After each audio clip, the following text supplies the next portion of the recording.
नमस्कार विद्यार्थी मित्रांनो, मी विनोद नाईक. आपण पाहत आहोत विज्ञान भाग 2 इयत्ता 10वी. याच्यामध्ये तिसरा लेसन ज्याचं नाव आहे सजीवांमधील जीवन प्रक्रिया भाग 2. यापूर्वी आपण भाग 1 विद्यार्थी मित्रांनो पाहिला होता. त्याच्यामध्ये मिओसिस आणि मायटोसिस बद्दल डिटेल स्टडी आपण केली होती. म्हणजेच कशा प्रकारे गुणसूत्रांचं विभाजन होतं, जर लैंगिक प्रजनन असेल तर कशा प्रकारे विभाजन होतं आणि अलैंगिक प्रजनन असेल तर कशा प्रकारे विभाजन होतं, त्याविषयी आपण यापूर्वीच्या चॅप्टर मध्ये म्हणजे लेसन मध्ये पाहिलेलं आहे. आता हा दुसरा सेशन आपला चालू आहे विद्यार्थी मित्रांनो, आणि याच्या पूर्वीच्या सेशन मध्ये आपण बघितलं की इतर जीवन प्रक्रियांसोबत प्रजनन जी माणसाला जिवंत ठेवण्यासाठी नव्हे, म्हणजे सजीवांना जिवंत ठेवण्यासाठी नव्हे तर प्रजाती जिवंत ठेवण्यासाठी उपयोगी असते, त्याविषयी आपण डिटेलमध्ये या आधीच्या सेशनमध्ये पाहिलेलं आहे.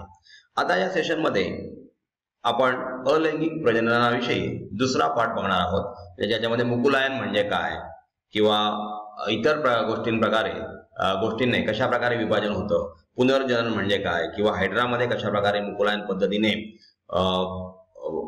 प्रजनन होत असतं त्याच्याविषयी सुद्धा आपण या सेशनमध्ये पाहणार आहोत. इथे बघा कलिकायन म्हणजेच बडी. विद्यार्थी मित्रांनो, बाजारातून थोडीशी ईस्ट पावडर आपण आणली, समजा 100 ग्रॅम ईस्ट पावडर आणली, ती ड्राय असते, ती पाण्यात टाकून त्याच्यामध्ये साखरेचं सोल्युशन टाकलं किंवा साखर टाकली आणि 2-3 दिवसानंतर तेच पाणी घेऊन आपण मायक्रोस्कोप खाली बघितलं, म्हणजे स्लाइड तयार केलेली असेल काचपट्टीवर, तर आपल्याला अशा प्रकारच्या किण्व पेशी ज्या आहेत, ईस्ट सेल ज्या आहेत, ते कलिकायन पद्धतीने प्रजनन करताना आपल्याला आढळतात. आता बघा, कलिकायन म्हणजे नक्की काय? किण्व या एकपेशीय कवकांमध्ये कलिकायन पद्धतीने अलैंगिक प्रजनन होते. किण्व पेशी कलिकायन पद्धतीने प्रजनन करण्यासाठी सूत्री विभाजनाने 2 नवजात केंद्रके तयार करतात.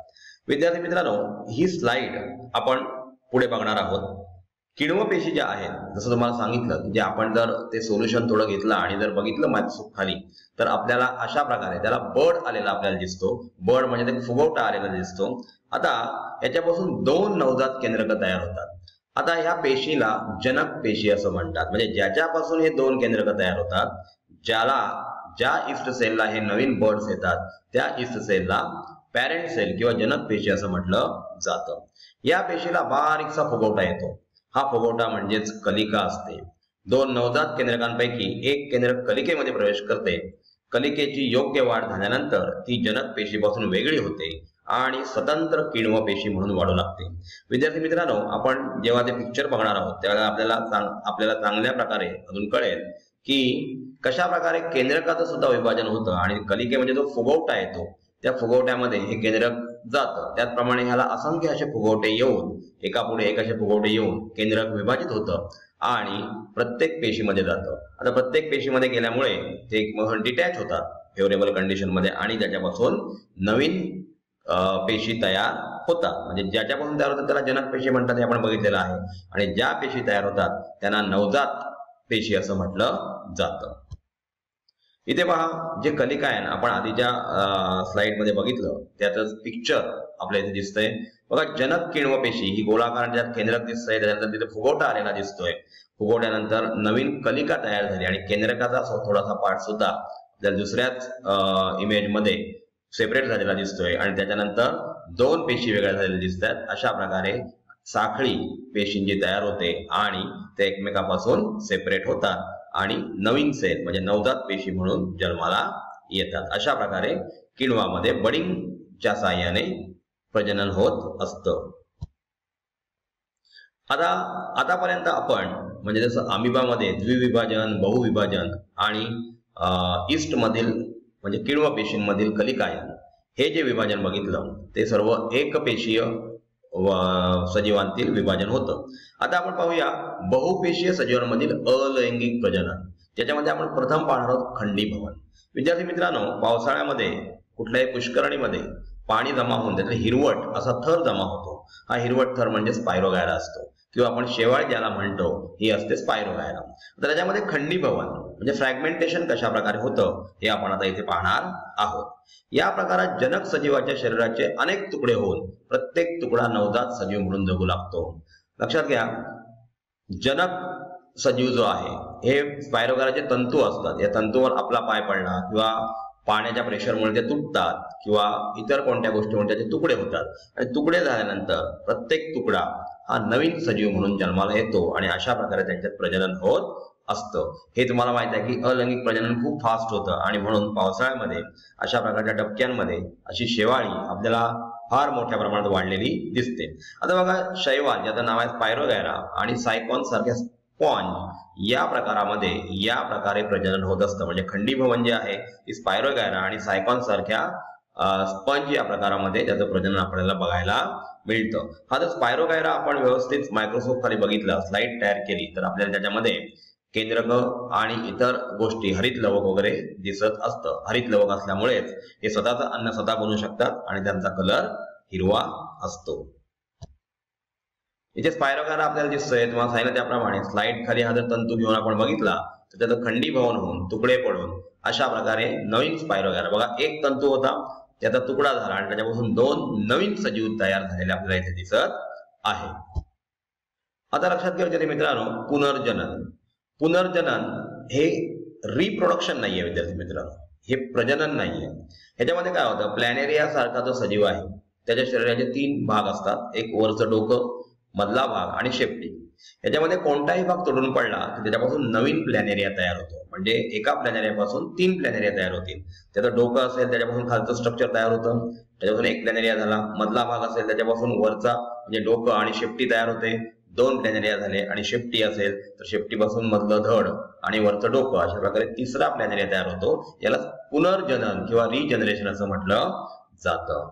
प्लॅनेरिया सारखे काही प्राणी विशिष्ट परिस्थितीमध्ये स्वतःच्या शरीराचे 2 तुकडे करतात आणि प्रत्येक तुकड्यांपासून शरीराचा उर्वरित भाग तयार करून 2 नवजात प्राणी तयार होतात. यालाच पुनर्जनन असं म्हणतात. लक्षात घ्या विद्यार्थी मित्रांनो, मी परत एकदा सांगतोय की पुनर्जनन आणि रिप्रोडक्शन याच्यामध्ये फरक आहे. म्हणजे प्रजनन आणि पुनर्जनन हे दोन्ही वेगळ्या क्रिया आहेत. इथे बघा, प्लॅनेरिया आपल्याला दिसतोय. प्लॅनेरियाचे 3 तुकडे झालेले दिसत आहेत आणि त्याच्यापासून नवीन प्लॅनेरिया तयार झालेला आपल्याला इथे तयार दिसतं. मुकुलायन. आता आपण एक पेशीय सजीवांमध्ये बघितलं होतं, किण्व पेशींमध्ये आपण मुकुलायन बघितलं, त्याला बडिंग म्हणतात. कलिकायन बघितलं होतं, त्याला बडिंग म्हणतात. आणि हे बहुपेशीय सजीव आहेत. यांच्यामध्ये सुद्धा अलैंगिक प्रजननाने मुकुलायन ह्याला सुद्धा बडिंग असं म्हटलं जातं. आता लक्षात घ्या, हायड्राचं स्ट्रक्चर आपण बघितलेलं आहे, ते पिक्चर आपण इथे बघणार आहोत. पूर्ण वाढ झालेल्या हायड्राला जर पोषक वातावरण मिळाले तर त्याच्या शरीरभित्तिकेवर विशिष्ट ठिकाणी पुनर्जनन पेशींच्या विभाजनाने फुगवटा तयार होतो. कलिकायन होत असताना सुद्धा अशा प्रकारचा फुगवटा तयार झाला होता आणि या फुगवट्यास इथे मुकुल असं म्हणतात. हायड्रामध्ये याला काय म्हणतात तर मुकुल. यथावकाश मुकुलाची वाढ होते आणि त्याचे रूपांतर छोट्या हायड्रामध्ये होते. आता छोट्या हायड्रामध्ये रूपांतर झाल्यानंतर म्हणजे असं झालं की बाबा हा हायड्रा स्वतंत्रपणे जगू शकतो, असं झाल्यानंतर मेन हायड्रापासून म्हणजे जनक हायड्रापासून तो डिटॅच होतो आणि आपलं वेगळं जीवन जगू लागतो. याला म्हणतात हायड्रामधील मुकुलायन किंवा हायड्रामधील बडिंग. आणि अशा प्रकारे त्यांच्यामध्ये प्रजनन होत असतं.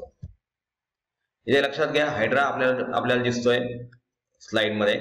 इथे त्याला हायड्राला फुगवटा आलेला दिसतोय आणि त्याच्यापासून मुकुल तयार झाला आणि मुकुलपासून नवजात हायड्रा तयार झाला.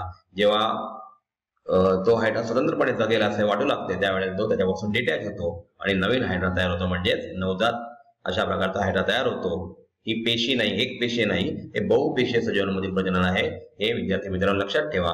परंतु हे अलैंगिक प्रजननच आहे, कारण याच्यामध्ये मेल किंवा फिमेल गॅमेटचा अंतर्भाव होत नाही.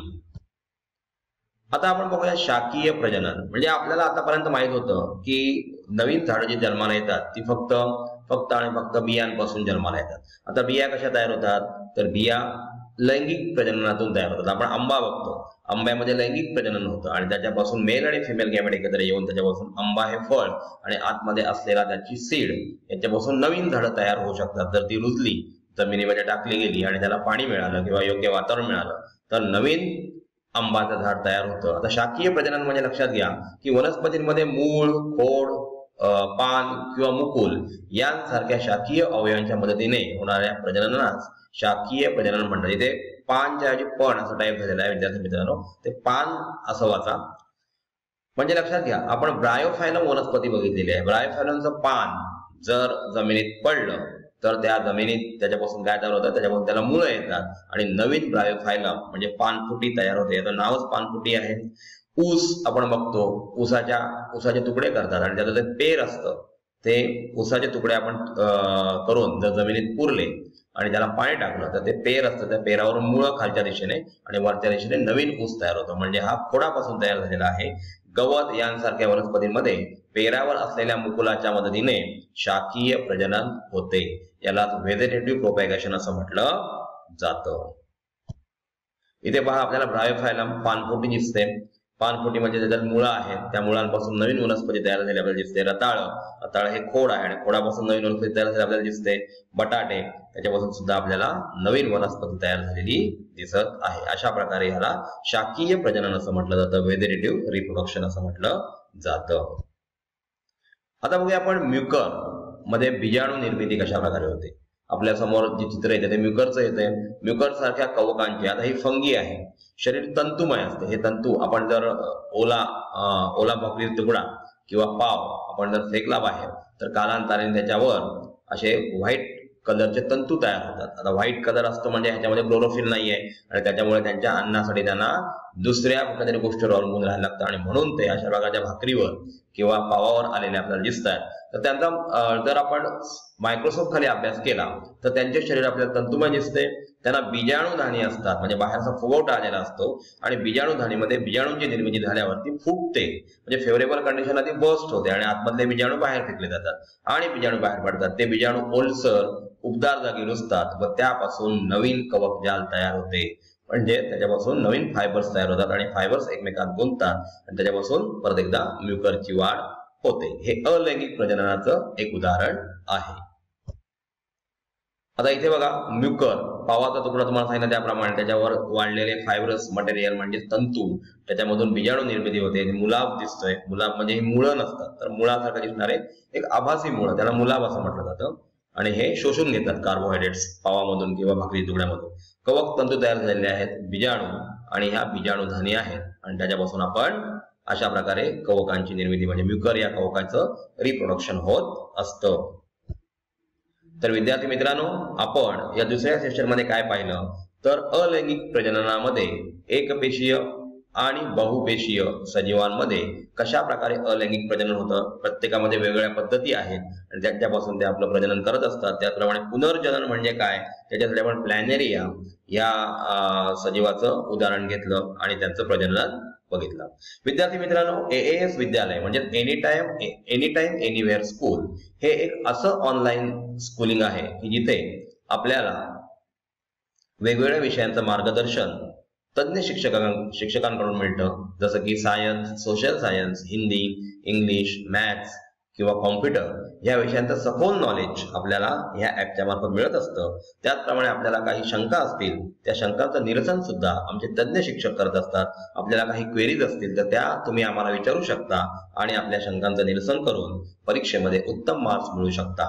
आपण ह्या ऍपला रजिस्टर केलेला आहेच, तर आपल्या विद्यार्थी मित्रमैत्रिणी सुद्धा ह्या ऍप बद्दल माहिती द्या, जेणेकरून त्यांचं सुद्धा भवितव्य उज्ज्वल होईल. धन्यवाद.